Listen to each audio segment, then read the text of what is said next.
Hello and welcome back to Supernatural, where we're on a quest to make the extraordinary ordinary and unlock the greatness that lives in every human being. Thanks for joining us. My guest today is Bryan Mirabella. Bryan is a human performance specialist and certified master instructor in Oxygen Advantage, WeckMethod, and Restorative Breathing. He works with everyone from CEOs to world-class athletes, bringing together decades of experience to teach people how to live a healthy life and enhance their performance through a holistic approach that involves a species-specific diet, proper breathing and movement patterns, optimizing recovery, and revitalizing the nervous system. And Bryan, on a more personal note, it was about 2 years ago now when I noticed my body was not tolerating meat and other heavier foods. And so from there, I moved to a traditional vegetarian. That didn't help me. I went to a cooked vegan from there. I still wasn't feeling good. And at that point, I was kind of freaking out because I've been an athlete my whole life. And so I had it drilled into me. You got to eat protein. You got to eat flesh in order to build muscle. And so I was like, what am I going to eat? Am I going to wither away into skin and bone? But I ended up finding Dr. Morse, and what he was doing really resonated with me. And I wanted to find out if there were more people out there who were thriving on this diet. And I think you were the first person that I found after Dr. Morse. And I bought your $20 webinar on how to transition to a fruit-based lifestyle. And I was off and running from there, and I haven't looked back since. So I just wanted to share that with you and say that this is a conversation I've really been looking forward to because you've impacted my journey in a very profound way. So welcome, and thanks for being here, Bryan. Wow, that is one heck of an intro. Thank you, Chad. It's just beautiful to hear that that simple little program made such an impact for you. So that gives me hope that it's given that much impact for everybody else, whoever purchased it. That's amazing. Wow, that's so cool, really. Yeah, we impact people in ways that we don't really know, but you have a pretty remarkable story of healing yourself, and so I would love for you to just start there and take us through your journey of how you kind of broke down and rebuilt yourself, particularly the nutrition aspect, because that's where we're going to start with this conversation. Cool. I just want to say hi to all your listeners out there. Thanks for having me too. Well, I'm about to be 56 years old on Sunday, and I've been an athlete my entire life. I was literally born running. I started walking at 8 months old. My mom said my terrible twos lasted till I was 5. There was no stroller for Bryan. Bryan would not be in a stroller. He had to run and walk everywhere. So I've pretty much been an athlete my whole life, and that's meant the world to me. I don't know if you know much about human design, but I've had my human design read, and I'm literally living the embodiment of my design. So I could have chosen to be a lawyer, but my human design said I should be in health. So now I chose that lifestyle, but along the way, being born in 69 and growing up in the 70s, my mom, she was a single mom, and we didn't have a lot of money. We were living on food stamps back in the 70s. I was wearing all my friends' hand-me-downs.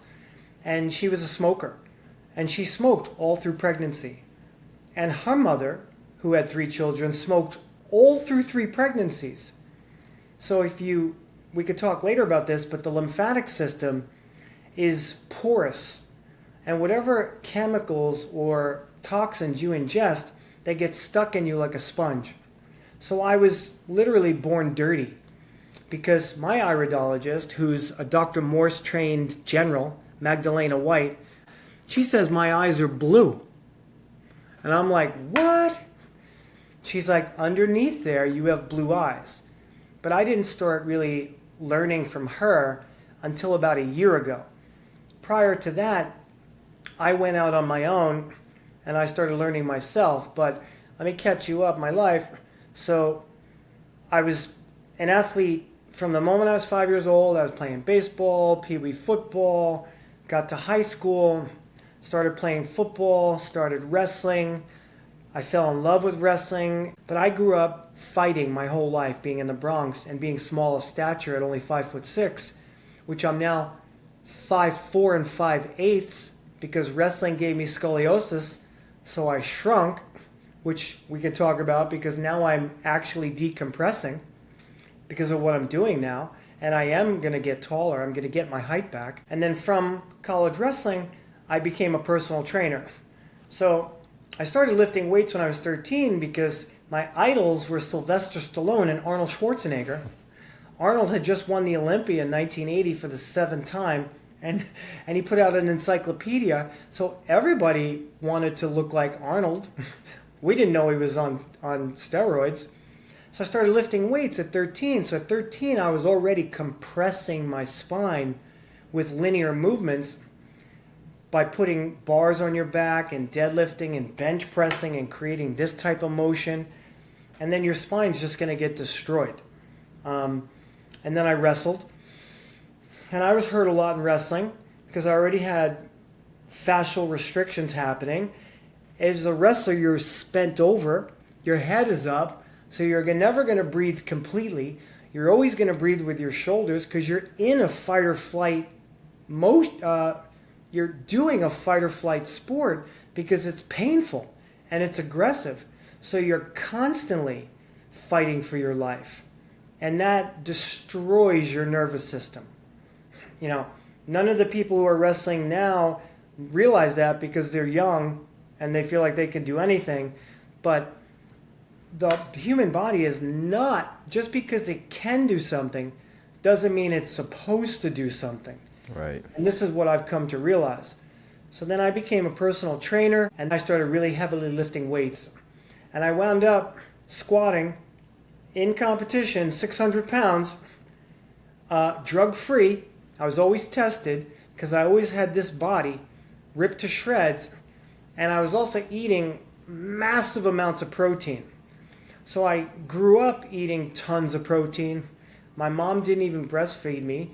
She put me on formula and she smoked. She didn't want to ruin her breasts. Back then, some women thought about it. They didn't want to ruin their breasts for aesthetics. And she didn't want that. So she put me on formula. So I never had the ability to grow right or breathe right because I was eating formula. It was creating congestion. I remember being congested my whole entire childhood. I was always at the doctor. When I was 16, I counted how many times I was at the doctor, and it was 113 times. I was like, I tried figuring that out, and I was like, oh my goodness. I was like, Mom, you brought me here 113 times. And she was like, well, you were sick a lot. And they put me on antibiotics all of those times probably. Of course. So my microbiome was destroyed. But I would say that my growth was stunted in the womb. Right away, I was stunted. And that set me up, that predisposed me to have a lot of issues later in life. But those issues didn't really come in until I was 46 years old. Or actually at 37, I ruptured my biceps tendon, 90%. It was only hanging on by a thread. And then 2 years later, I herniated my disc in Bikram yoga. I was already pretty tight from lifting. In Bikram yoga, they're like, go 1 inch further, go 1 inch further, push yourself. I'm an athlete. I'm going to push myself as hard as I can. And I felt it go ding. And I was like, oh. And, pain went away. It wasn't that bad. And then I would do Bikram yoga and I'd have back pain. And the teachers would say, everyone has back pain when they start Bikram. Looking back on that, I'm like, oh my God, that's such horrible teaching. How could you say that to somebody? So I wound up herniating it a little bit more each time. And then I had packages and I went to step off the bus and I misjudged the step. You know when you misjudge a step and you hit and you go boom and your body catches you, which is fascia. When that happened, I heard it in my brain go and that ruptured. And I was devastated. I was in agony. And that anguished for 2.5 years because my son's stepdad at the time is an orthopedic surgeon, one of the best in the country. And he said, Bryan, guys with your MRI are begging me to operate on them. But I had been doing some reading, and I said, well, if a starfish can regrow a leg, then I should be able to heal my back, but I had no idea how. So I tried stretching. So now I'm trying to stretch fascial tissue that doesn't really want to be stretched because it's already been tight and tensed its whole life. Its whole life, right? Up until 39, I'd been strengthening my body without any mental acuity, just constant, pushing myself to the brink of destruction because that's what I think was good for me. That's what athletes are supposed to do. So I had two herniations in S1 and L5.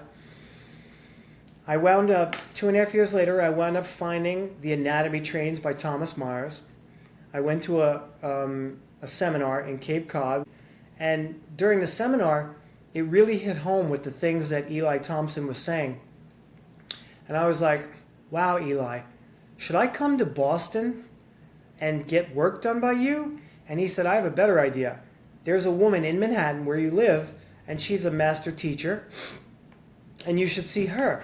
So I started seeing this woman, Simone Lindner, and after the first time, Chad, she's touching me. Now, my legs used to be 26.5 inches. Right now, they're 21. They were enormous because I wanted to be enormous, and I thought you were supposed to be rock solid. And she said, "Bryan, this is 13 years ago. She said, you have the tightest fascia I have ever touched." And I go, "Cool." And she goes, "No, Bryan, not cool. Your body's not supposed to be rigid like that." But I was just learning, and I had no idea what she was talking about, although I knew I had pain everywhere, especially in my back. So I worked with her for 6 months, and I wasn't really getting much better. And then she said, "You should see the chiropractor here in the office. He's a network chiropractor, and he deals with the subconscious." And I'm like, "Okay, you're telling me to see him, so I'll go see him." I didn't know what that meant. And it turned out that my lower back injury, it happened through my activity in my life, but it had to do with my mother. And I grew up with a very bipolar mother. And every day of my life was toxic. And she beat me. She cursed at me. She told me I was going to be a piece of shit for the rest of my life. But yet she also loved me unconditionally in moments. So those type of children never know what to expect. Is she going to hit me today? Is she going to love me? And that really does a number on your psyche. So then I was like, "What do you mean your subconscious can cause injuries? What the hell does that mean?" I didn't know anything about Indian teachings, the Vedas, or the Nadis, because in biology class, they don't teach you about energy. They teach you on a biological, biochemical, physical level. In the back of the room, there's the musculoskeletal system poster, the nervous system, the digestive system, and the respiratory system. They don't teach you about the energetic system, the etheric system. I didn't learn that till I was like 43 years old. Right. So I'm seeing the chiropractor, and he said, after being with him for a year, "Bryan, there's nothing wrong with you anymore. Your back is not injured. Your discs are fine." He was explaining to me that it was my mother, the stress and the anxiety that I held from her. And this was when I was 43. She died when I was 26, which was devastating. I was all on my own.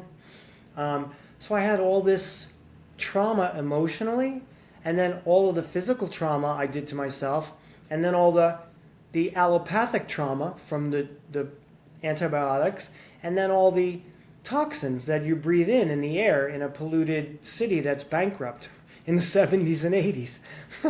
So it's amazing that I'm even here today being able to have this conversation feeling as good as I do now because of what I went through.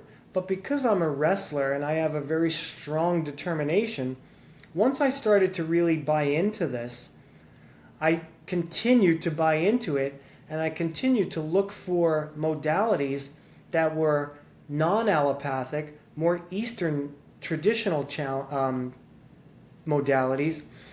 And then, so at 48, I was watching YouTube. I don't know how it happened, but Dr. Sebi came on the TV. And I started watching Dr. Sebi videos. And I'm like, what? This guy cured HIV through diet? How could that be? And then he started talking about it, and 3 weeks later, he died. And he was a very healthy man. Right, And like many other people. What? Like many other people dying under suspicious circumstances. Yes. I forgot how, but it was definitely suspicious because he was a picture of health. Right? And he didn't kill himself or anything like that, like Arnold Ehret, who wrote The Mucusless Diet Healing System. So then, as fate would have it, watching Dr. Sebi videos created the algorithm to push Dr. Morse to me. So then I resonated a little bit more with Dr. Morse because he was talking about his patients, and specifically the one man who jumped out of an airplane, hit the water at 90 miles an hour, broke every bone in his body, severed his spine, and all they did was feed him fruit and herbs for an entire year because he couldn't choose what he wanted to eat. And he got up and walked. Wow. He healed. Because if you clean the tissues and you feed the body the herb that it needs, the organs can regenerate, because the stem cells you're born with, they never go away. All the stem cells that you have are in your body. But like Professor Ehret said, the life equation is vitality equals power minus O. O is obstructions. So when you take away the obstructions, mean when you clean the lymph and you get rid of the obstructions, so instead of being on the Los Angeles 405, you're upstate in country, and there's not that many cars on the road, so you can flow freely. But when you're overloaded with toxins, the stem cells, they can't get to the cells that need help because there's toxins in the way. And then inflammation accrues. And then from inflammation, you get named diseases by sorcerers who are Western trained, apparently medicine doctors, right? I mean, that's what they are. They're medicine doctors, but they're sorcerers, even if they don't know it. Maybe some of them do, probably most of them don't, but the root etymology of pharmacy is pharmakeia, and that means sorcery.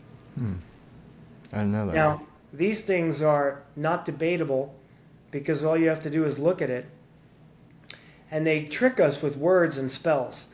So I started to really dive deep into this, and I'm like, if Dr. Morse is seeing all these people heal themselves on fruits, I want to try this. So my wife was like, you're going to what? You know, I was vegan. I was already vegan for like 3 years. I haven't had flesh in 13 years. I stopped at 42 because I had irritable bowel syndrome. When I farted, I could clean out an auditorium.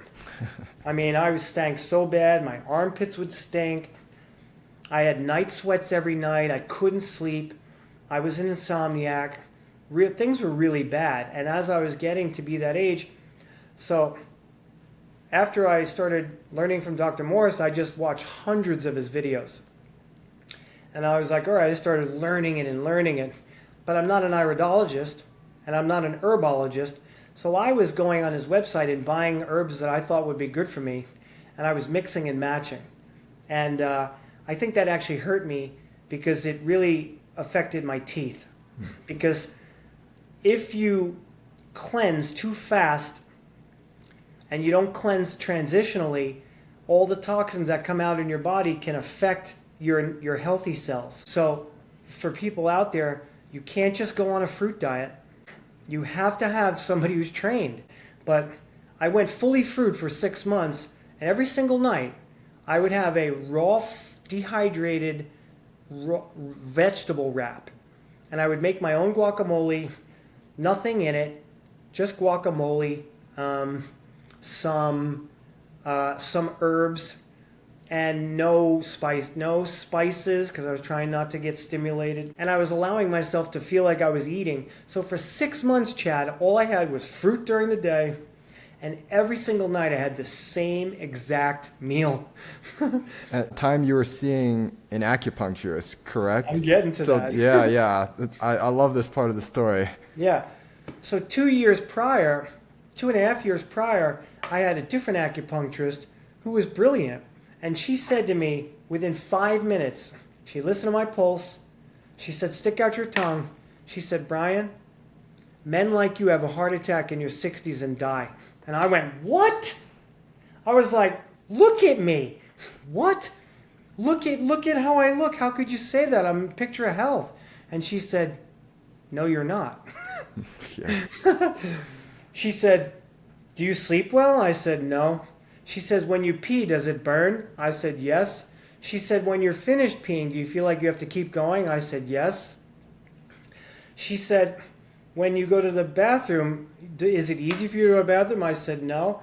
I had everything she said, I was yes to. And I said, okay, there's something to this. And again, it's not like I bought into it right away because I'm learning now. I'm hearing the information.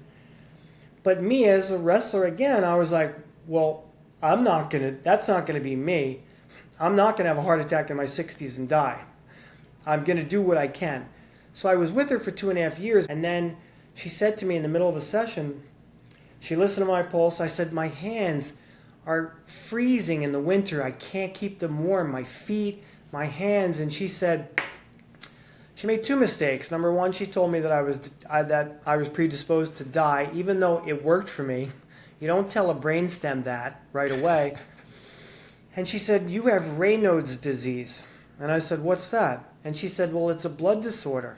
And I was like, okay, well, I haven't been to the doctor in like 8 years. Should I go to the doctor? And she said, no, because they're going to put you on medication, and that ain't going to help you at all. It's only going to make things worse for your liver and your kidneys. She said, your kidneys, I can't even feel the pulse of your kidneys. Your liver is shot. Your lungs are not in good shape. And I'm like, whoa, my God, I'm listening to this. And I'm like, okay, all right, keep talking. So I said to her, I can heal, right? Because I had already healed my discs. And I knew that if my discs could grow back, I could heal what she was telling me. I was already on the journey. And then she said, well, you're 48 years old. You dry out as you get older, right? Dry out, because TCM, they don't talk about being on a high fruit diet. So she's thinking, well, you dry out. They don't really look at the lymphatic system. And I'm like, but Dr. Morse, I'm like already thinking. So I said, all right, well, I need to find someone else because you don't believe I can heal. And I need somebody in my energy space that believes I can heal. So my chiropractor introduced me to Dr. Ming here in Chinatown. And I started seeing him. And he said, I agree with her assessment. And I was like, what? Even after 2.5 years of treatment? But I was still eating cooked vegan food. So I wasn't getting clean. I was only stopping maybe some of the degradation from happening. I was slowing it down. But I wasn't in any kind of regeneration. I was just slowing down the progress because now I wasn't eating meats or dairy, but I was still eating cooked food. I was still eating breads. In fact, I was probably still eating eggs, not really understanding that that was not good for me either. And so I found Dr. Morse like 3 months after I started seeing this guy. And then I told him, I said, Dr. Ming, I'm going to go on an all-fruit diet. And he said, I don't think you should do that. I said, why not? He said, because you need protein. And I'm like, but I don't eat protein. I haven't had protein in 5 years. I've been vegetarian for 5 years. I'm like, I still got muscle. And he's like, well, in TCM, they're talking about the elements. And I'm like, I respect you. You've helped me a lot. He was the master at removing inflammation. So by seeing my body worker, who introduced me to the chiropractor, so I'd already had like 4 years of healthy Eastern medicine people in my camp. So I said, well, Dr. Ming, I respect you, but I'm going to do it anyway. And after 4 weeks, I was going to him every week. At that point, I was able to go every week. And after 4 weeks, he said, wow, you're changing rapidly. He said, this diet's working for you, and you should keep going, and I'm learning from you. And I was like, now that's the type of person that I want to have facilitating my healing, because he's facilitating it, right? He's not healing me. He's facilitating a method, and then my body heals itself. So that was 6.5 years ago. And he's now, a year into that, he said, remember I told you I didn't think you should do this diet. He said, but Bryan, what you've done with your organs is nothing short of remarkable. I've never seen anything like it. I didn't know it could be done, and this is incredible. So I actually reversed my organ damage, specifically my kidneys. He said, your kidneys were in the basement.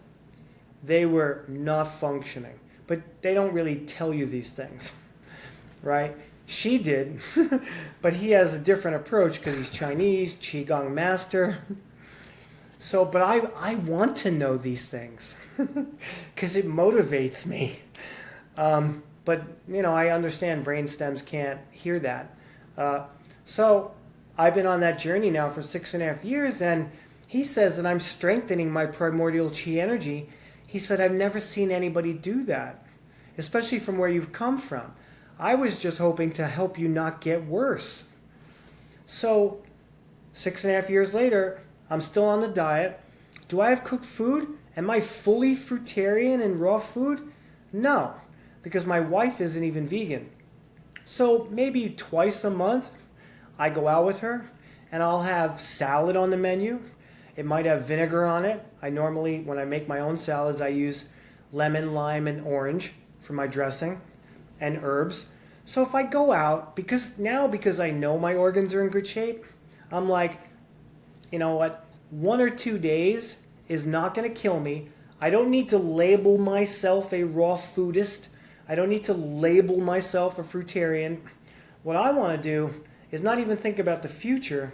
I want to live in the present moment, and I want to take right actions. And I'm going to take as many right actions as I can. And sometimes if I have a vegetable that's cooked, yes, it's a step down, but it ain't doing anything to me. So if I live to 100 and not 105, I'm okay with that. I'm totally okay with that. But I stopped drinking coffee 8 years ago. I stopped drinking alcohol 8 years ago. I'm sure you've heard me talk on podcasts. I was drug-free my whole life until 29. That's when my life really fell apart. I let the demons in. I did a lot of recreational drugs in the 90s here in New York City. I destroyed my nose. But your body can repair all of it. And I'm about to be 56. I'm moving as well as I ever did when I was 20. My breathing is great. My acupuncturist, my chiropractor, they're still healing to go. It never ends. But they're like, you're going to live a long and healthy life. So, Chad, that's my long-winded intro. I hope the listeners did not get bored listening to me talk for nearly, oh my gosh, that was nearly 30 minutes. I'm sorry. But, it rolls off my tongue, man. I just have this ability now to say it, I think, in a very cohesive way, too, to help everybody understand how the journey is and what you need to do in order to, make all roads meet to one, right? So you take body work, you take acupuncture, you take chiropractic, you take raw foods, and you merge. Every single day you try to take right action, so you're always going straight, and then maybe you veer a little bit. Right? But me veering is cooked food. That's like the worst that happens now in my life, is that I might have cooked food every once in a while, or vinegar and oil on a salad. So I'm okay with that. Yeah, it's a remarkable story, and I think people really connect to other people's stories. Like, if it's possible for one person, it's possible for everyone, right? And rarely is the path of healing ever linear. You don't really understand where you're going when you're going through it. You just need to trust, and like you said, let all the roads really converge as you bring together everything you've learned and experienced. And so I really love your story. There's so many parallels as an athlete myself, as a lifelong athlete.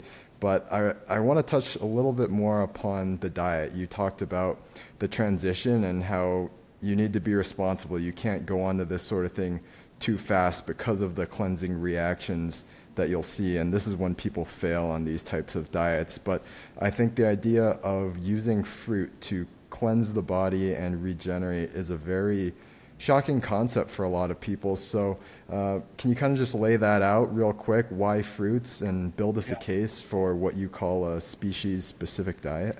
Yeah, well, if we go back millions of years ago, because humans have been around millions of years, and I'm sorry for people who believe in the book, because they say we've only been here for 6,000 years. Civilization has been cycling itself, according to the Vedas, for a really long time.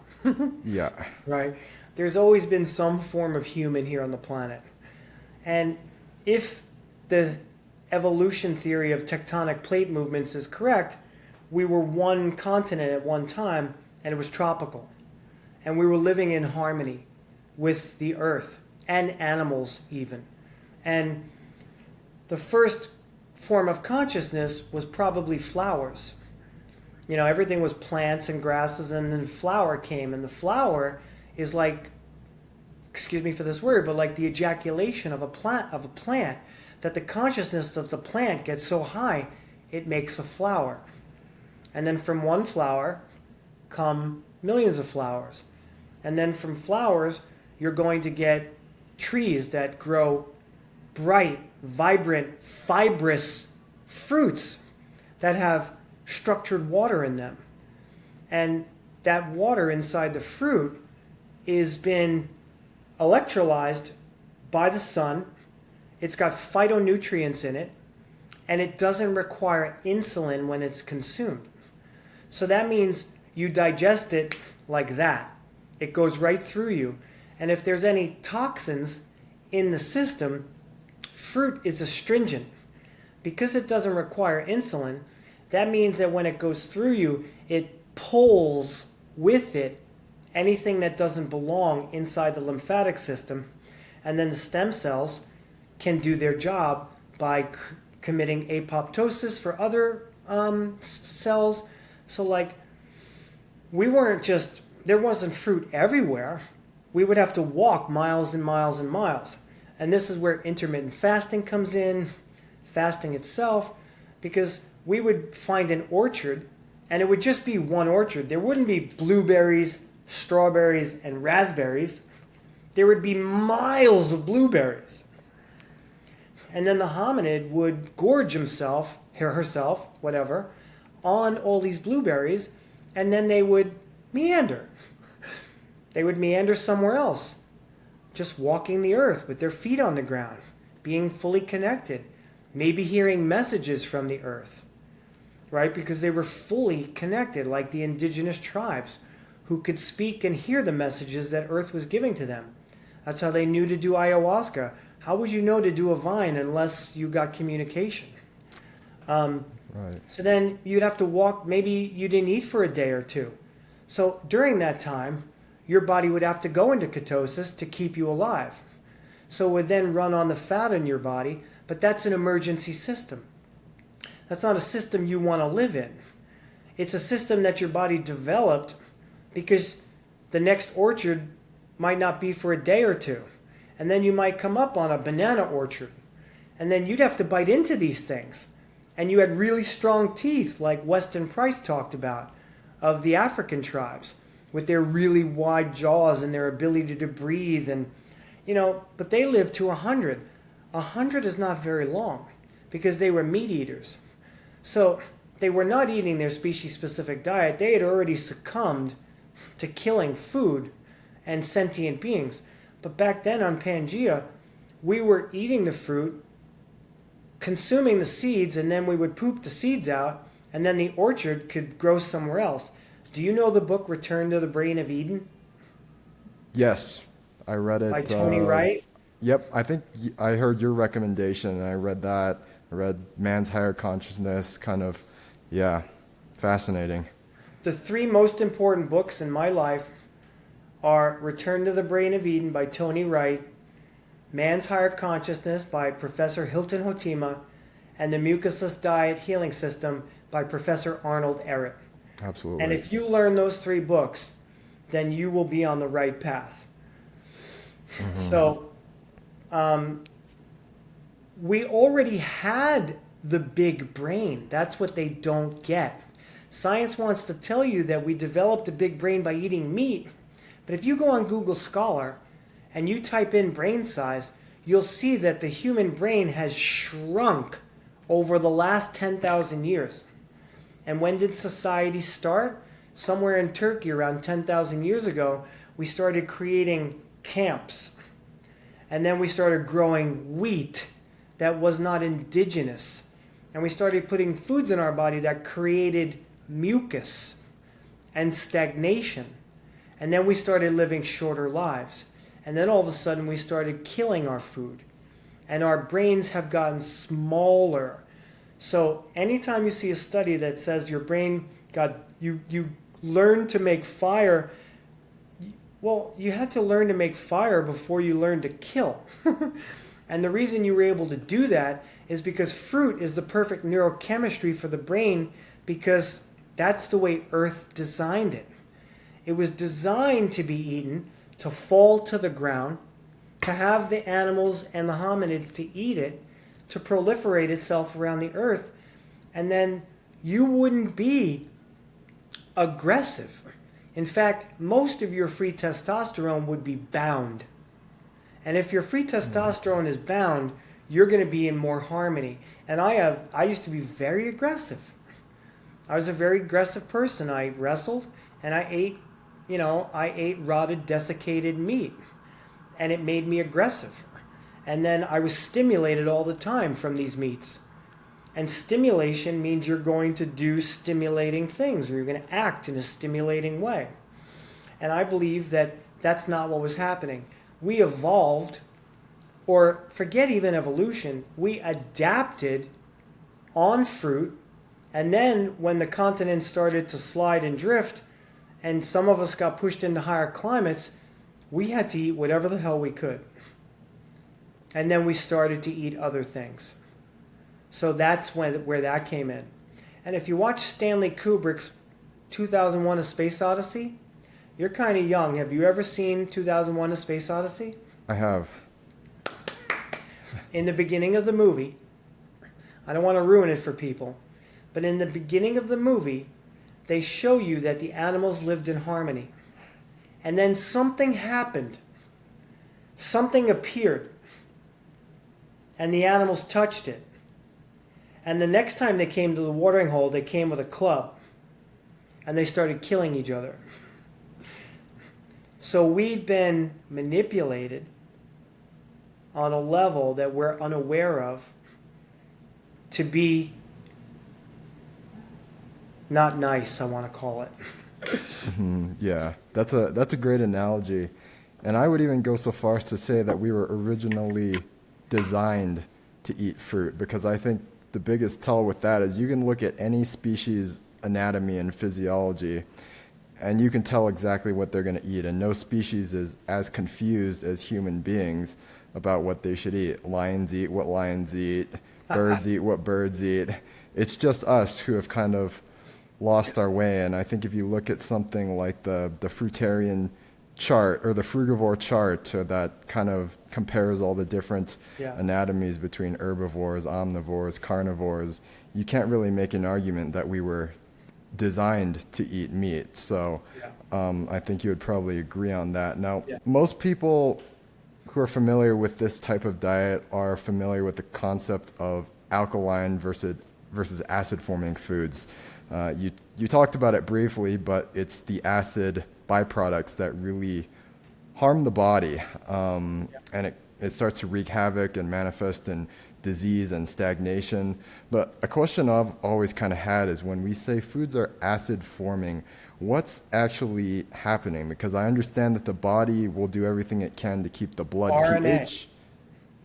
RNA. Ribonucleic acids. So So it's more at the cellular or interstitial levels, not so much the blood, because the blood is maintaining around like a 7.4 Yes. pH. Can you explain Yes. what's happening with the acids at more of a cellular level? Yeah, well, if you're putting in more acids than your body can clear, then those acids are lowering the interstitial pH. But it doesn't affect blood pH. It can, but breathing is what affects blood pH, not food. And I just want to back up a little. I actually very kindly disagree with you. We were not designed to eat fruit. We were designed to breathe. I We did were want not to talk about that. Yeah. We were not. We adapted once we finally, whatever hominid finally started to drink something or eat something, the organs of digestion created themselves. That was the adaptation. They put stuff in their body because we were light beings. We were living on a high vibrational planet during the Vedas, the Vesica Pisces, we're in the middle of the photon belt. We were in the golden age. Yeah, very advanced civilizations. Yeah, yeah, but yes, Lemuria, not Atlantis, Lemuria. Mm-hmm. And we didn't even speak. We communicated through consciousness. I knew everything about you. You knew everything about me. I didn't have to talk to you. You knew what I was going to say, and we could communicate through telepathy. So at some point, we finally took a drink, and then we finally ate something. And when we ate something, we ate a fruit. In the lost books of Eden, it says that when they left the garden, and the garden wasn't a place, it was the garden of breathing. When they left that garden and they finally took that tree of knowledge, that bite, they started to get stimulated. So even fruit is very slightly stimulating. It does create, Dr. Morse tells you this, it does create a little bit of mucus, but very, very little. So if you eat fruit your whole life, you're still going to wind up dying. But if you do a technique like Kaya Kalpa in the ancient Vedic teachings that Babaji has done, you can live forever. And in India, they know of Babaji. Babaji is actually in India considered the God, the all-knowing consciousness, supreme consciousness. And he's been coming to people for over 2,000 years, and he's never eaten or drank. And in India, they're called sannyasi. And I don't know if there's a lot, but there are people who live in the mountains, and I'm sure in China too. That's why the Chinese went into the mountains and tried to kill all the indigenous kung fu masters. We were breatharian. We are breatharian in nature. And then we adapted to eat fruit, and then we were reared for millions of years on fruit. So by being so long on fruit, it makes us look as if we're a frugivore. So we will function best as a frugivore. Now, I'm nowhere near breatharian. I am still addicted to eating. My eyes are not blue. So there's still there's stagnation in my body. I still need to be cleaner. When my eyes are blue, I'll probably be very, very clean, and I might live to 150, 200. Again, that's not my goal. My goal is to be happy in now. But just wanted to touch on that for you, because when you eat proteins, you're eating RNA, and that's going to break down as ribonucleic acids. And it's those acids that get stuck in the porous fascial tissue, which is your lymph. So the interstitium, which only became an organ in 2017, is your lymphatic system. So when the cell poops, it poops into the interstitium, but it also brings food in. And this is what a great segue. So it brings food in from the interstitium. That's why I'm on marine phytoplankton, which Magdalena doesn't believe in because Dr. Morse doesn't talk about it. And she's like, it's acids because it's amino acids. I'm like, no. The phytoplankton was the first organism ever conscious on the planet, and it was a microscopic organism in the ocean. And however it came to be, which is through Rupert Sheldrake's morphic resonance, it created itself through light, sound, and vibration, which is cymatics. So somehow the energy brought this organism together. And when it brought it together, it had all the building blocks of life, all the essential amino acids. Now, amino acids aren't acids, they're essential that our body needs. They're not ribonucleic acids. It had all of the essential fats, all of the minerals, and almost all of the vitamins. So I have been on marine phytoplankton for 9 years, and I get it from a company called ascendedhealth.com, and it's expensive because they use scalar wave technology. So for people out there who can't afford that brand, you can go to planktonholland.com and you can get exactly the same phytoplankton, but it just doesn't have the technology that Ascended Health uses in their products, because they're actually using science now to make things even more effective. So from phytoplankton came everything else on Earth. And then the plants were able to grow. I'm not really sure how we got here. I'm not really sure if we were seeded by intelligent beings or we came from the ocean. I don't really know. It's one of those two ways. One of those two ways. Maybe we were here already, and when they showed up, they started altering our DNA. That's kind of what I believe. To make us workers. Right. You know? And you can go back to the Sumerian text for that. Right. That's where Stanley Kubrick comes in with the beginning scene. Right? So that's kind of how I believe. So I believe that taking the phytoplankton is best for me when I'm eating this fruit diet, because I know I'm getting everything I need, because the nitrogen in the soil is depleted. And that's really important. And phytoplankton is loaded with nitrogen. It's got chlorophyll in it. It's got everything you need in it. So the fruit I'm eating might not be as healthy as I think it is, because I don't know where it's being grown. And you could say it's organic, but if there's planes flying over that organic field that are spraying aluminum, barium, and strontium, it's no longer organic. Exactly. So it doesn't matter whether you eat conventional or you eat organic, because even the organic is still conventional now.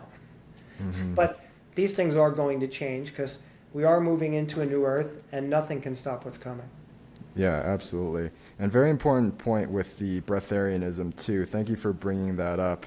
But to go back to the acids in the lymphatic system, is that where the stimulation comes from when you eat high protein foods? Is that where you're getting that nerve stimulation in Yes. the interstitial space? Yes. So when you're eating a lot of acids, I would imagine your lymph is extremely acidic, and that acid is kind of binding to the nerves. Is that accurate? Yes, it basically, it's like snow that gets impacted and becomes ice. So it compresses the nerves. And then you're going to eat a bug. That bug is going to live inside your body, and it's going to live on those acids that press on the nerves, because parasites are very attracted to nerves. I was going to say something right before that. But anyway, yes. Oh, the pH. So the interstitial pH should be of a more alkaline variety. But when we say alkaline, we're talking about this much. Your blood pH neutral is 7.365.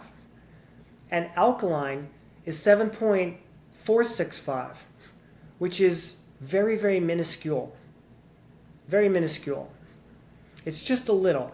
Now, I've worked with people, Chad, who are very overweight, and I've taught them to actually be able to breathe better and create a stronger nervous system without even being on a raw diet. Because some people don't want to do it. They're like, I know what you do. I'm really just interested in how you work with the nervous system. I don't want to follow that diet. And I'm like, okay. So I've seen people heal themselves on non-raw diets But of course, I think they would be better served if they did have a raw diet perspective. But breathing will change the pH of your blood in real time, whereas the fruit and the herbs take a long time. And when that happens, and these things come out in your body, you could have very big crises. And I had a crisis recently in March that really hampered me really, really badly. I had a healing crisis from being on herbs. And it wasn't anybody's fault. It was what was unlocked inside my body that really did a number on me. And I've been recovering ever since, actually. Very interesting. And that would make total sense why people have such a hard time getting off of acid-forming foods, and why people say they feel better after they eat something that's high in protein like meat. And you can't really blame people, because when our bodies are that acidic on the inside, we're going to crave those acid foods coming in from the outside so we can get that continued hit of stimulation. I think this is a great transition into the breathing aspect. We've talked about the acidity that you experience with diet. Is that related to the acidity in the blood that ties into CO2 and oxygen, or are eating and breathing completely different things? They're completely different things. Because I have a friend who's been fruitarian for most of her life, 38 years, and she was not breathing well when we started working together. And her nervous system needed help too. So no, just being on a raw food diet is not going to change your sensory cortex. You have to actually stimulate your cranial nerves, because we've all experienced trauma, emotional and physical. And when you experience trauma, I want you to think of yourself as a house. And every house has a grounding a lightning rod, and then it grounds the energy into the earth. Your circuit might blow, your lights might go out, but the lights go out so the house doesn't fry, so it doesn't go on fire. We are exactly the same way. So if I get punched in the face, I'm going to have you're going to see that bright light. I'm going to have an explosion. My circuit's going to fry. The circuit's going to go in my brain, but nobody knows how to turn it back on. So you could be raw all you want, but that will never turn your cranial nerves back on. And I can say this comfortably because my friend who's been fruitarian most of her life still needs help. So the diet didn't improve her nervous system at that level. But yet, she's been to my acupuncturist and her organs are in great shape. But again, there's always room to expand. Yeah, and that's kind of your message too, is you can't have things in isolation. It's all important that it all converges into one big picture. Right, the roads, exactly. Yeah. So I send all my students to an iridologist. I tell them, I try to get them eating raw. I work on their brain. I work on their breathing.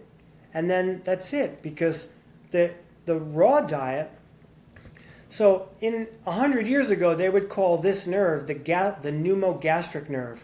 Today we call it the vagus nerve. But the most amount of neurons in your body or in your gut double than what's in your head. So it really matters what you ingest on a daily basis, which is why I stopped drinking anything that doesn't serve me. Even teas. I've been hooked on teas. Even Dr. Morse had kidney stones not that long ago, and he said, I drink tea every single day because I'm working and I want to drink tea, and the tannins in the tea probably collected, and he got a stone. So because tea is sort of unnatural. Like the Chinese masters, they're going to drink one tiny cup, a shot glass of tea every day. Me, this is actually coconut water, but I would drink 2 of these of tea every day, and then I was putting honey in it. And then I said, oh my God, honey's ribonucleic acids too. So then I had to start eliminating the honey. No more plant milks. Unless you can find something that you can make yourself, there's got to be at least one preservative in the plant milk, and it's usually some form of citric acid, something acid. So you're slowing down your process of healing because you're continuing to feed the acidity that's in your body. And the reason you're doing it isn't because you go, but it's my ritual. I love having coffee. I love having milk and honey. No, it's the bugs that are living inside of you that want that acidity, and they emit frequencies which keep you hooked on the things that you think you love. You know, I have friends that are really heavy drinkers, and they think they can get away with it because they can still navigate life, some of them pretty successful. That is until you can't. Mm-hmm. Exactly. And like we talked about earlier, I think the human body can easily live to 150. Yep. Easily. So people will think, well, so I might live to 75, but I live my life the way I wanted. Well, yeah, yes. That's okay. As long as you feel that that's what you want to do, there's also a degree of non-stress about it. You know, I have a friend like that, and I actually applaud the fact that he feels so good, and that's who he wants to be, and I think that it helps him live a healthier life, so to speak, because he's doing it with grace, so to speak. Yeah, he's polluting his body, but he does it with a state of grace. That's pretty cool. But your body will give out in a moment's notice. It won't be slow. It'll be all of a sudden. Yeah, and I think what we kind of have to take into consideration too is everybody's soul is here for a different adventure. And some people, you know, they decided, I want to be here to have a good time and I don't really care about longevity and health. And that's all good, no judgment there. But I think individuals like you and myself are really interested in like what's possible for the human species. How much of our potential can we really unlock? Right. So what I was hoping we could do right now is have you walk me and the audience through what it actually feels like to take a proper breath and get that cadence and see what it's like in the body to be in that fully relaxed nervous system state. So would you be able to take us through that? And then afterwards we'll talk about kind of what's actually happening in the biochemistry with the CO2 and the acidity and the oxygen. Yeah, very beautiful. So we're going to take our hands and we're going to put them on our rib cage right here. So not on the ribs, just under the rib cage. So you're going to have your hands here, and if your shoulders get tired, you could put your arms down. But I'm going to show dimension number 1, which is breathing light, which is biochemical breathing. And then I'm going to also incorporate dimension number 2, which is diaphragmatic breathing. So it's nice to have the hands on the rib cage so you can feel yourself breathing. So you can keep your eyes open or closed. Closed is probably better because now you're in your interoceptive sense, which is the sixth sense. And right now, all I want you to do is observe how you breathe. You've watched my videos, you've watched many other people. Don't think about where you're breathing. Let it happen on its own. Step outside your body and watch the body breathe as naturally as it can, because that's your truest state. So just observe how you breathe. Don't judge it. Don't control it. Because you don't breathe the air breathes for you. And that's breatharianism, Chad. Think about that. If we were in our natural state, we would be breathing so perfectly that we would literally attain Buddhahood. That's what it's about. And so, as you sit there and observe your breathing, I want you to put all your attention onto your nostrils. And most people think the nostrils point down, but you have to breathe in horizontally into the back of your throat. So we don't breathe up, we breathe horizontally into the back of the throat. And as we breathe horizontally, we want to feel the air entering the nose as gentle as we can. So just nice and light. So if you can hear yourself breathing, try to soften the breathing so you don't hear any sounds. If you can feel yourself breathing in your nose, try to make your breathing so light that the fine nose hairs do not even move as you breathe in. If you can feel yourself breathing, as you inhale, try not to feel any turbulence in the back of your nose. Try not to feel yourself breathing. Breathing is autonomic and it happens naturally. And when the brain is safe, breathing is restored. So as you breathe in horizontally, you're going to notice that when the breath hits the back of your throat, it's like a simultaneous feeling. You're going to inhale into your anus. When you inhale as low as you can, which is your south pole, your diaphragm is going to move down. When you breathe light, you change the chemistry of your blood to a more alkaline state because carbon dioxide is starting to increase a little bit. Because when we ask the person to breathe slower and lower and gentler, they're used to breathing harder, they start to retain carbon dioxide. And that's called the oxygen hemoglobin dissociation curve. So when you start to feel a slight want or hunger for air, because you're breathing so lightly, it signifies that you're doing the exercise correctly and you're bringing your blood pH back to neutral. Because as carbon dioxide increases in your blood, it signals hemoglobin to disassociate from the oxygen molecule that it's been carrying. When you breathe in, oxygen gets absorbed by the cell. It's when you breathe out that it gets delivered. So if we breathe in light and we retain more carbon dioxide at the end of our breath, we liberate and utilize and optimize more oxygen. So feel the slightly colder air enter your nose and feel the slightly warmer air leave your nose. Now that you can feel the difference in the temperature of the air, I invite you to initiate your inhale from behind your nostrils. Don't even feel the air moving through them. Initiate the inhale from inside your nostrils, because all you're doing is exchanging pressure with the atmosphere.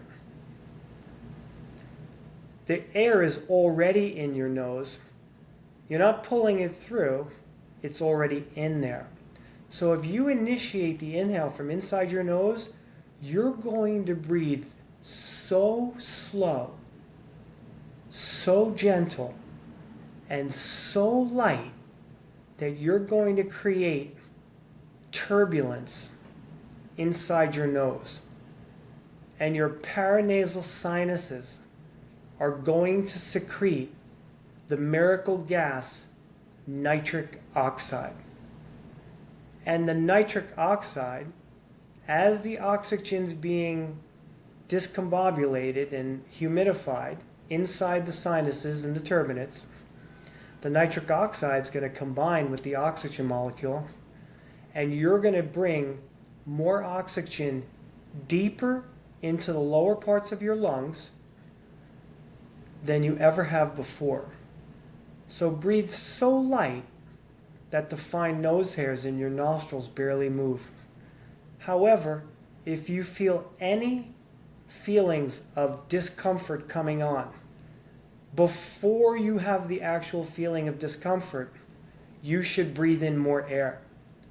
Never push through this exercise.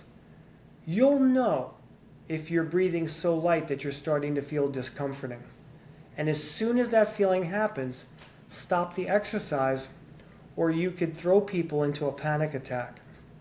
So we want the breathing to be as light and gentle and comfortable as possible. We don't want to feel suffocated. We don't want to feel very challenged. We just want to feel as if we're breathing effortlessly. When you're ready, you can come back into the space, back into your body, and tell the listeners your experience. Wow, thank you. That was incredible.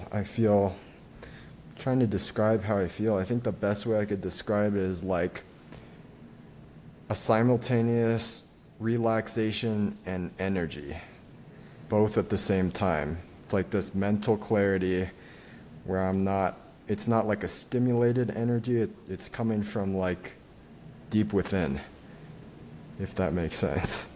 Yes, because you're stimulating your energy body. Oxygen carries a positive electron. So you are getting stimulated when you breathe in. That's why you have electricity to beat your heart.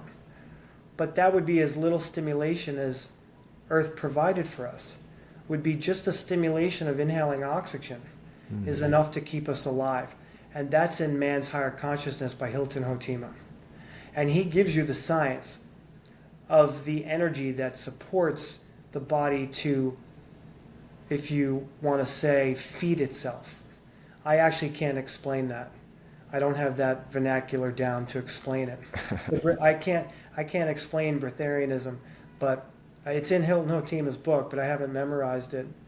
But what we did with that exercise, which is what you were asking probably for your listeners, because Wim Hof is very popular, holotropic breathing is very popular, this vitality breathing is very popular.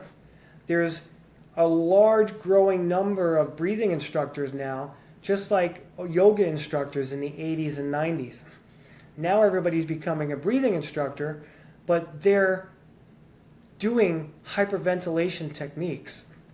I'm actually teaching people how to restore their innate ability to breathe, which the yogic science of breath is to be a complete breather, which means your breath cleanses your interstitial space and feeds your cells. Now, what we put in our body interferes with that process. So that's where that comes in. When I ask you to breathe light, it's the carbon dioxide through the Bohr effect that liberates oxygen, and then that oxygen went to your prefrontal cortex and it created the parasympathetic effect. And then you're stimulating your glossopharyngeal nerve, which is your regulator, your pressure regulator, and that deals with your blood gases. So what creates biochemistry in the oxygen advantage and Buteyko is the strength of cranial nerve number 9, because it's our pressure regulator nerve. So on the energetic level, you have to have that nerve functioning at capacity for the rest of the body to work well, because that's determining your blood gases. So you can clean yourself through breathing alone, but of course most of us are way too dense. We would have to do a lot of cleaning to get to any kind of that level, right? Right. So that's where, and then the biomechanics I didn't get into with you, but if you breathe light, your phrenic nerve senses safety, and it allows the intercostal muscles to open, to contract, but very gently. And then the rib cage opens gently. So they say, some people will teach pranayama, breathe into your belly, breathe into your thorax, and then into your clavicular. But that's not the right way to teach it. It's that you breathe down, and when you breathe down, everything segment from the bottom to the top starts to get wider. So the bottom segment moves first, then above that, then above that. So that's when it looks like I'm bringing the breath, because people will try to do that with their lungs. They'll breathe in, and they'll fill their lungs to get to that top. But what I'm saying as a restorative breathing coach is that the slower you breathe in, the more nitric oxide you produce, the more carbon dioxide you retain. Both of those are endogenous gases that create vasodilation. So we can create expansion without having to breathe in more air. And we actually absorb more oxygen because of the nitric oxide. And then we won't have diseases like autoimmune diseases and heart disease and all that stuff, because it really is a breathing problem. Everybody has a breathing problem. I've worked with over 1,000 people, and I would say, well, I know I've only met 2 good breathers.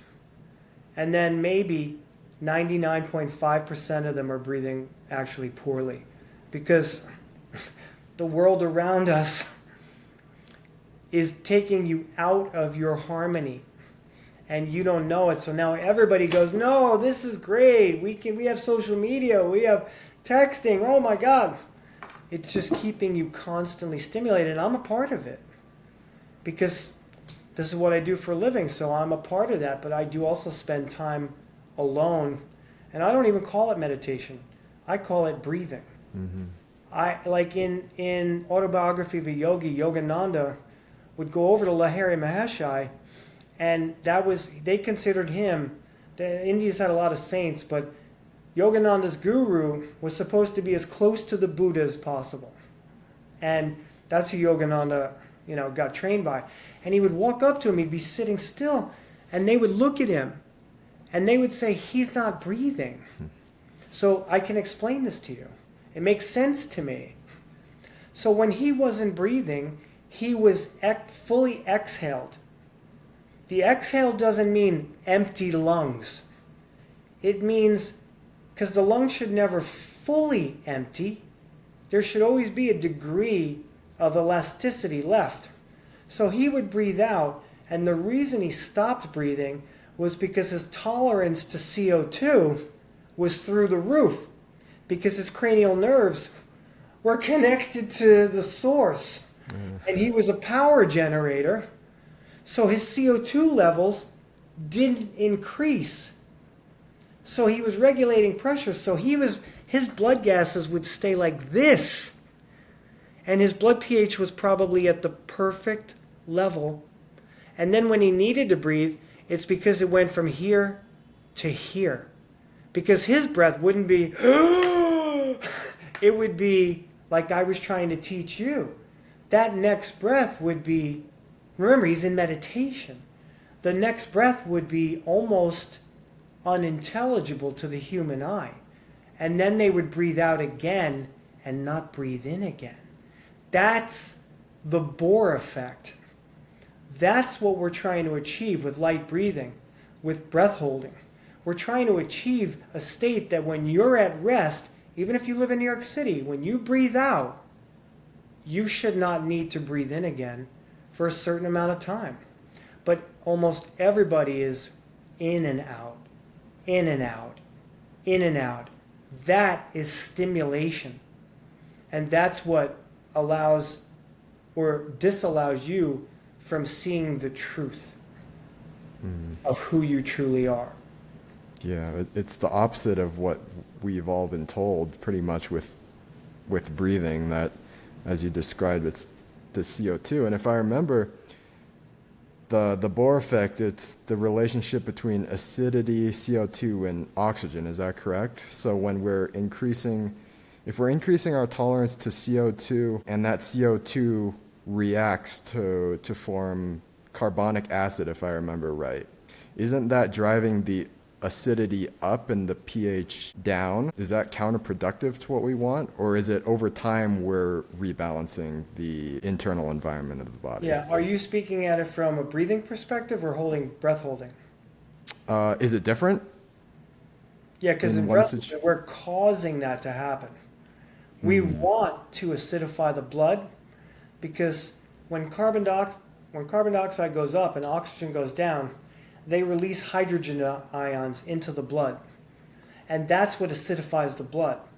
So the blood is becoming more acidic, but it's an endogenous response, an innate response of the body due to diving.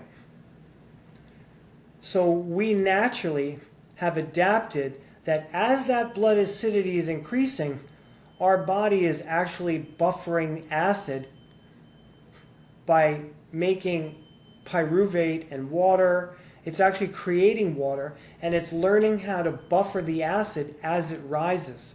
So Lahiri Maheshai wasn't having any of that response in his body. His body was perfectly regulated.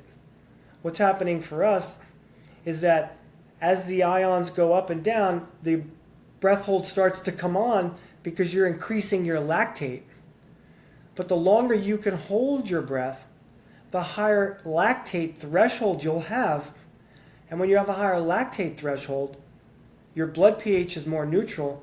It fosters and enables you to breathe slow all the time. It feeds back into you being able to breathe slow because it strengthens your diaphragm when you hold your breath.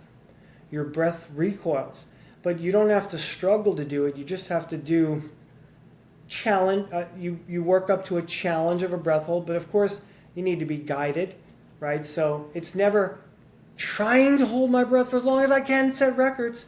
It's always to the point where you're like, that's enough. Now I'm going to let go, and I'm going to recover my breathing back to normal as fast as I can. And I teach athletes this. And I have a swimmer right now. He's getting ready for the World Championships in Singapore. And he's a former world champ, I believe in the short course in 2022.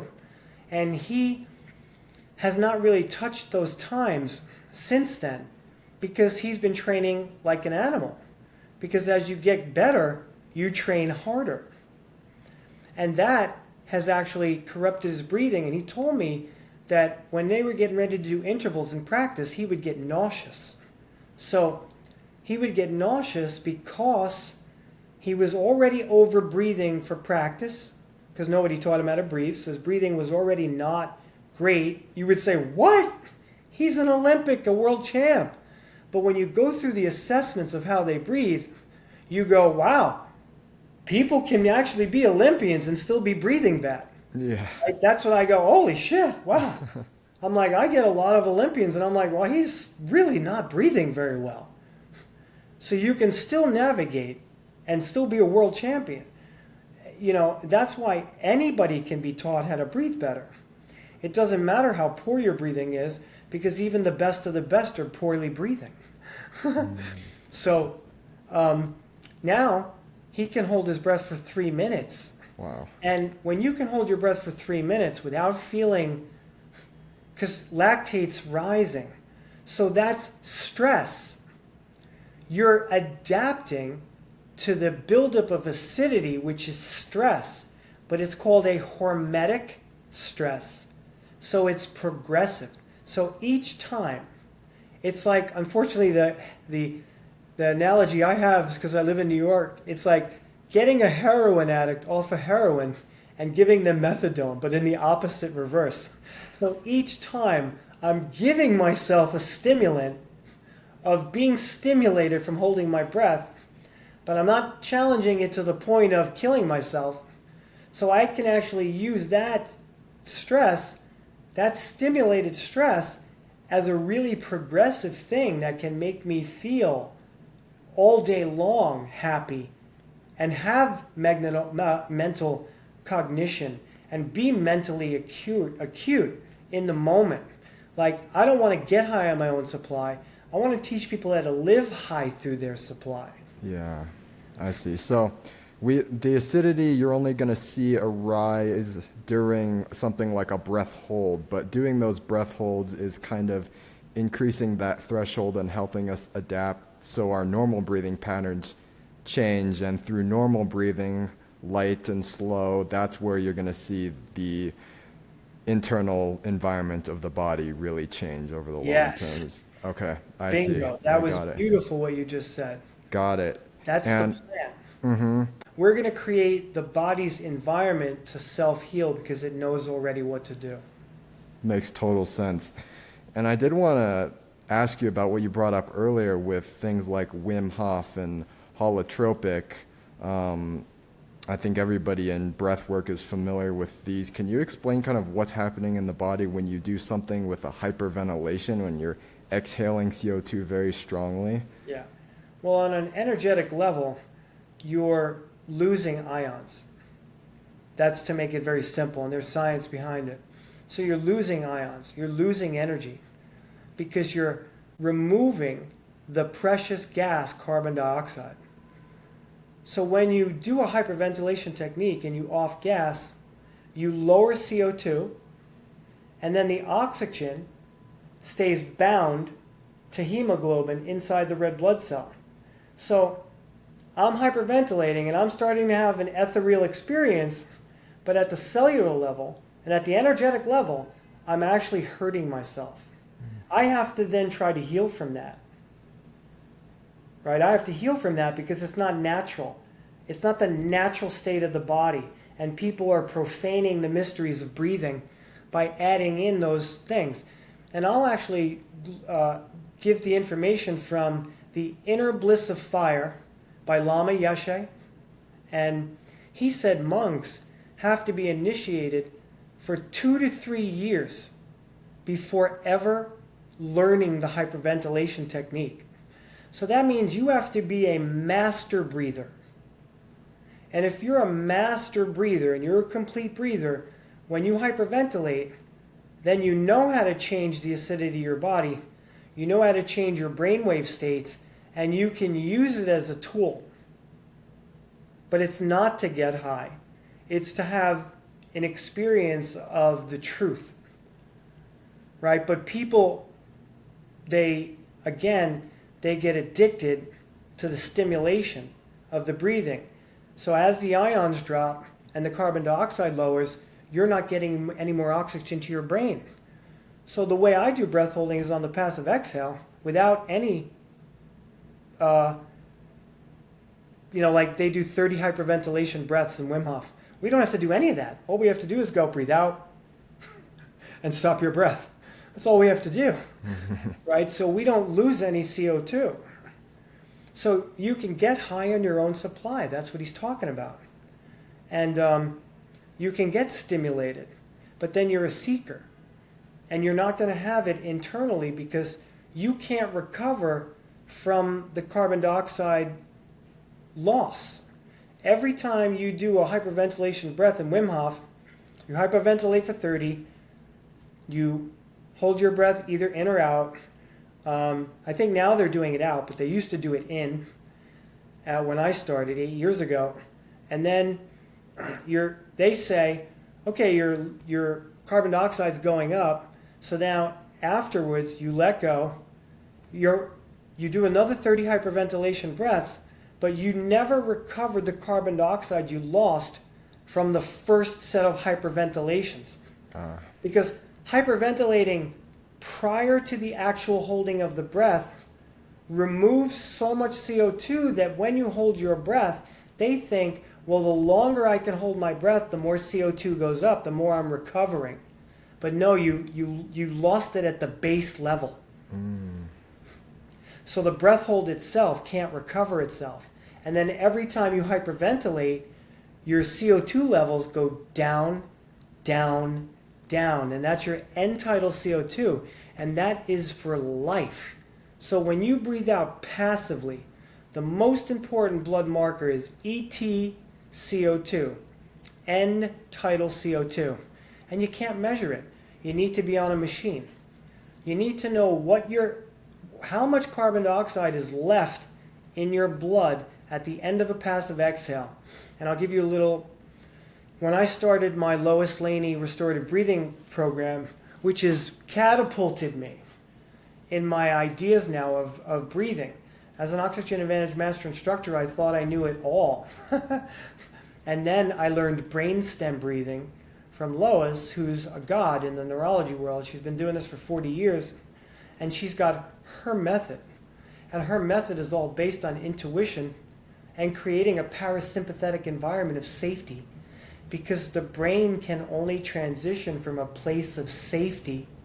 And when you hyperventilate, you're not feeling safe because the oxygen is bound to the hemoglobin, and your body's actually going through stress. Not in a good way either. It's a lot of a drain. It's not a hormetic adaptation. It's lowering. It's going in the opposite direction of what a hormesis would be. That's why people's hands freeze up. Because there's no more oxygen left, right? And some people do have out-of-body whatever, but you're not supposed to adrenalize yourself and stimulate. You're actually losing vital energy that you're not going to get back. That's super fascinating, but it makes total sense. Now, I want to wrap up our conversation today because you got to get going here, but I want to really drive home the larger motivation, because when you do things like return to a species-specific diet, when you dial in your breath and your recovery and your sleep and your movement, you're really purifying yourself on all levels of your being: body, mind, emotion, spirit. It's a holistic journey, and I think the most common thing I hear with people on this journey is things like, I'm less moody, less angry, less judgmental. I just feel more loving and compassionate and connected to God and nature. And so to close off here, I'd love to hear just what you've experienced spiritually, emotionally, and where you see the human species headed. Wow. Well, I grew up most of my life not believing in God because I just felt let down. Yeah. And then, I grew up Catholic with a grandma who's Jewish, and the Jews would say, oh, you're Jewish, but the Catholics, and I think even the Bible says you are where your father is. What's the difference? Because I'm not Jewish, and I'm not Italian Catholic.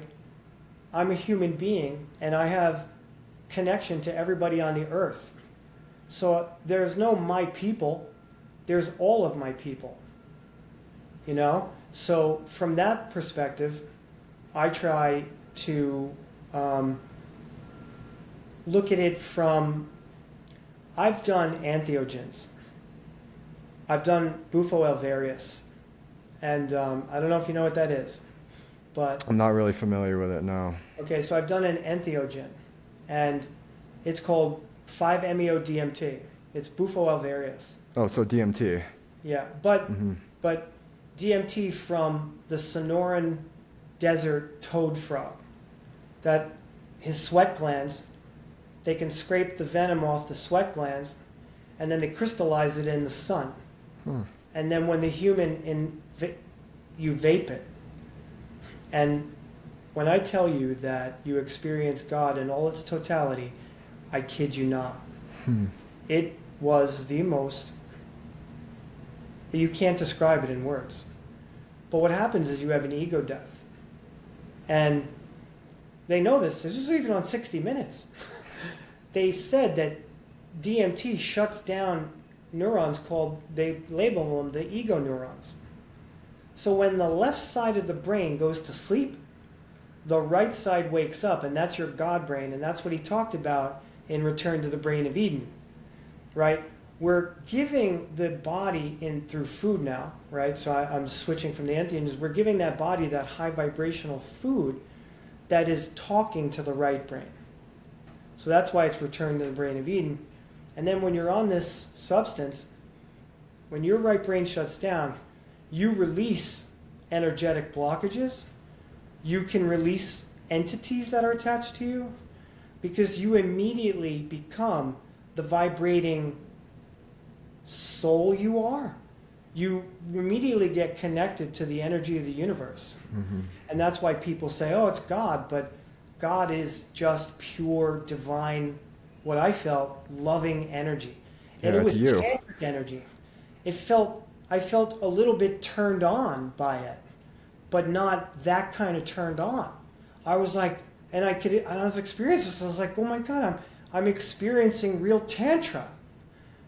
I could feel it, and it was overwhelming. It was so loving and so crazy. But I also went through part of the ego death where I released a lot of emotions. And I had this energetic vomiting, like people in ayahuasca vomit. I had an energetic vomiting. I sat there and my spine was winding. And I was going, and I was purifying my soul of the matrix, of all the lives. Oh my God, I'm going to cry.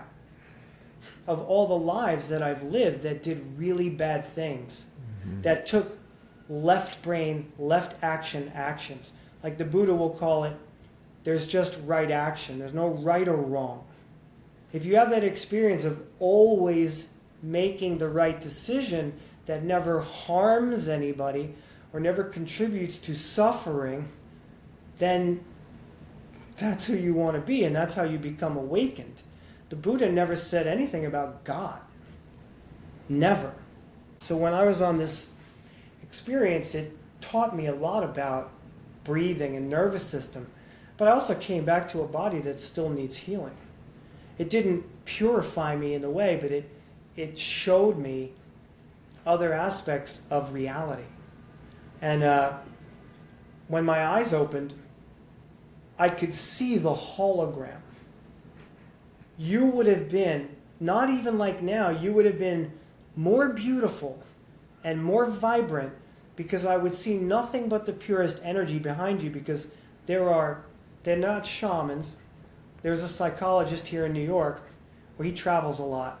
So he's been a psychologist his whole life, and he administers this. So I felt supported by somebody who's protecting me from getting up or doing something crazy, so they can protect you, but they keep the space. And when I opened my eyes, I saw the hologram of the universe. And I was like this. I said, John, what the fuck is happening? What the fuck is happening? And he said, try to calm down. Try to calm down.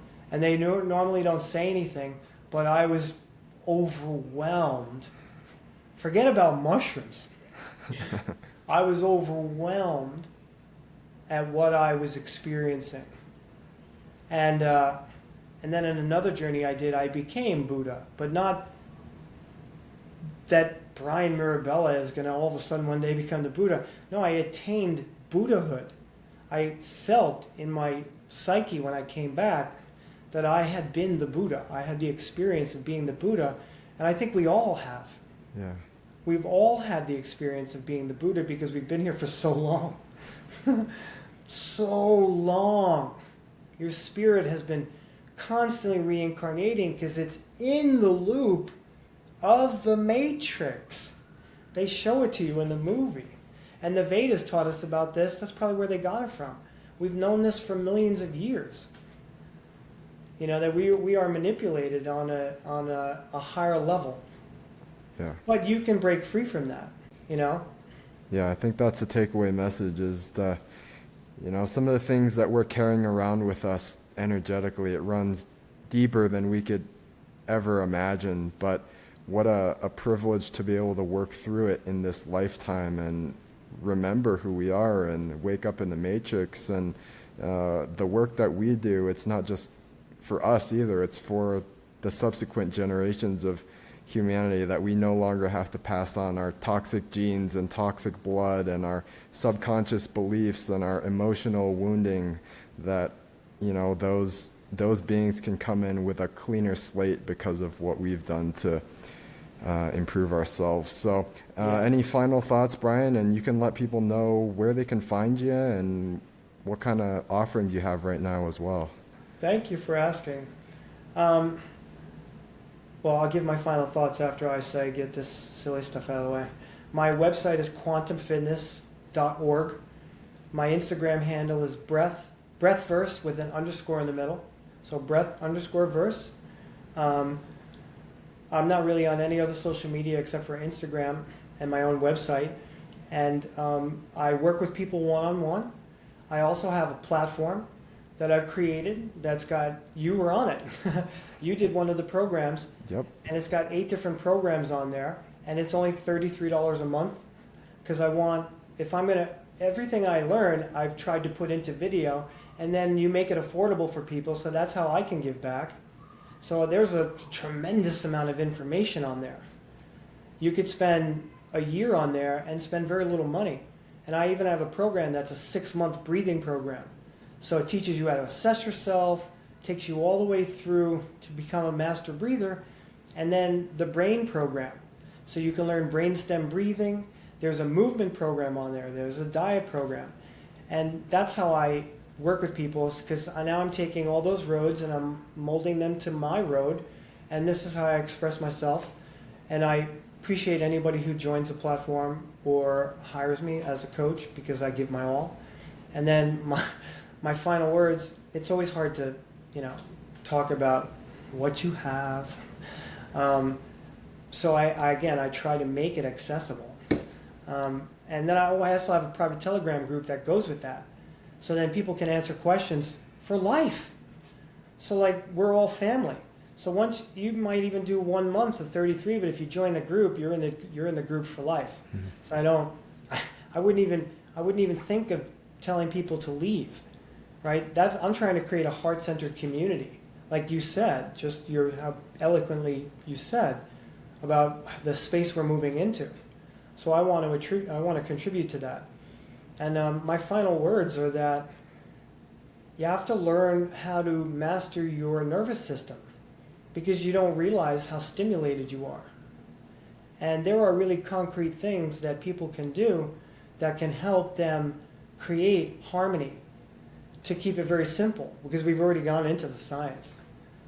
So living a more harmonious life, when you wake up every single day, you just feel better because you're working your nervous system, and good feelings naturally come on. You get natural dopamine and serotonin and those kind of hormones. They naturally come on, and that's where living high is, because your pneumogastric nerve, your vagus nerve, is sensing not only what's in your belly, but the energy around the belly, which is where fear is held. So that pneumogastric nerve is going to tell the rest of the body that it doesn't feel safe, because it's having trouble on a physical level with your gut, and on an emotional level with your dantian, your power center, right, on the chakra level. Yeah. So I guess what people should learn most is to breathe through their nose. Make sure that you learn to become a nose breather. Tape your mouth at night, because you're probably breathing through your mouth every single night. And if you start taping your mouth, you will feel light years different, although it could be also hard in the process. I had a student who took it off for like 3 months. I was like, what? He's like, yeah, I go to bed with it on, but it comes off still. And that's just the brain saying, the brain will say, oh, I need more air. So it has to switch to the emergency, which is mouth, because it doesn't know how to breathe through the nose anymore. That's where restorative breathing comes in. So I really do think the most important thing that people can do is learn how to breathe the right way, because it'll change your life, and it happens fast. You're going to start feeling better in 2 weeks. So, and other than that, is to not judge people, because they're going through what they're going through because of their emotional and physical traumas. And then we don't have to take that on. We don't have to contribute to that. We don't have to become triggered by that. And when you live in meditative flow, you're not triggered by other people's actions, because you see yourself as truth. And you can see somebody when they're not living their truth. And you feel compassion for them instead of lashing out at them. So then you're not affected by what they say. I don't think I've ever described it that well before. That just flowed out of me. That's great. That's how I lived my life. And now that I'm on the other side, I can articulate it like that. And I'm like, oh, did I just say that? Very powerful. Well, Bryan, I just want to thank you for taking the time to come on the show. It's been a real privilege to have you on and to be able to pick your brain and hear your wisdom. So thank you for everything you've shared today. I think people are going to find this incredibly valuable. The privilege was all mine, Chad. Thank you for inviting me on, and thank you to everybody out there. And I hope this information resonates with you. And if not, that's okay. You're living your journey, And it's okay. No matter what, it's always okay. Absolutely. Thanks for joining us, everyone. We'll be back with more soon, and we'll see you then. Peace and love.